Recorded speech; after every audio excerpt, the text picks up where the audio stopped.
tovovavy araka ny hitantsika taorina dia ny sary ny zana-bolana no anomboantsika ny fandaraka. Eny ary malefaka ny ary izay mandritry ity herinandro vaovao izay hitsahantsika ity ary tsy maro toerana izy amin'ny faritra sasany noho izany dia hisy fiakarany maripana ambony indrindra eraky Madagasikara atao anatin'ny telo andro avy ary tsy dia hetsika firy izy ao aorianan'izay. Ankoatran'izay dia misy ny front matanjaka ao atsimon'ny Madagasikara ao ary ahinan-trany ny abetsahan'ny rotsakorana amin'ny faritra atsimo ary mbola manakely noho izany ny filazana miloko mavo amin'ny abetsahan'ny rotsakorana amin'ny faritra fa anaona kosa ny toetry ny androntsika rapitso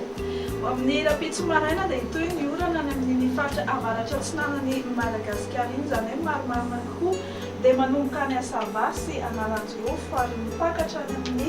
distrikany Toamasina somary aka endrika tandrifon-drahona kosa izany ny aty amin'ny ilany andrefana aty izany hoe maromaro koa dia anohina be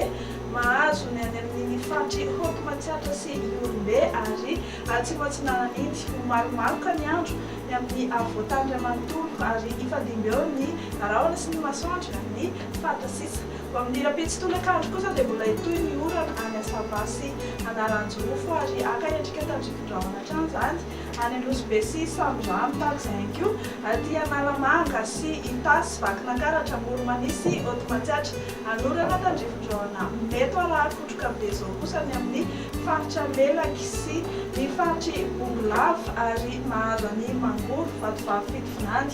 ary ny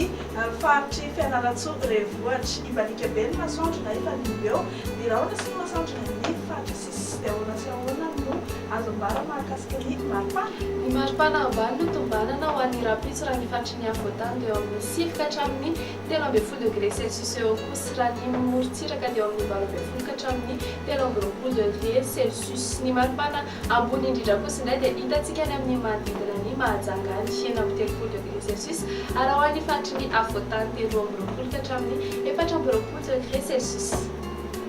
Isaka ifadimby avokoa ny rahona sy ny masoandro amin'ny rapitso ny any amin'ny faritry Paris sy ny faritry Johannesburg tahaka izay koa Nairobi, Maurice, La Réunion sy Seychelles anorana tandrifon-drahona ao Comore ibalika be ny masoandro any amin'ny faritry Milan sy Bangkok any.